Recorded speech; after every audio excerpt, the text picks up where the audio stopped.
ശനിയാഴ്ച രാത്രിയായിരുന്നു അഞ്ചലിൽ വീടിനുള്ളിൽ ഫോൺ ചെയ്തുകൊണ്ടിരുന്ന ഷൺമുഖനെ തെരുവ് നായ ആക്രമിക്കുന്നത്. ഷൺമുഖന്റെ ചെറുവിരൽ നായ കടിച്ചു പിടിച്ചു. നിലവിളി കേട്ട് ഓടിയെത്തിയ വീട്ടുകാരാണ് നായയുടെ വായിൽ നിന്നും ഇയാളെ രക്ഷിക്കുന്നത്.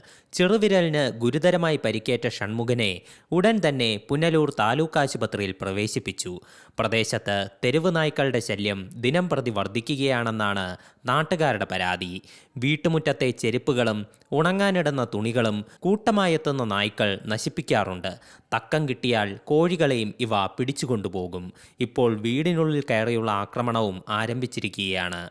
പ്രദേശത്ത് കാട് പിടിച്ച് കിടക്കുന്ന ചിൽഡ്രൻസ് പാർക്കിനായി ഗ്രാമപഞ്ചായത്ത് വാങ്ങിയ സ്ഥലമാണ് നായ്ക്കളുടെ വിഹാര കേന്ദ്രം. അംഗൻവാടി, LP സ്കൂൾ, ഗ്രന്ഥശാല എന്നിവ ഉൾപ്പെടെ സ്ഥിതി ചെയ്യുന്നിടത്തെ നായ്ക്കളുടെ ആക്രമണം നാട്ടുകാരെ ആശങ്കയിലാക്കിയിരിക്കുകയാണ്.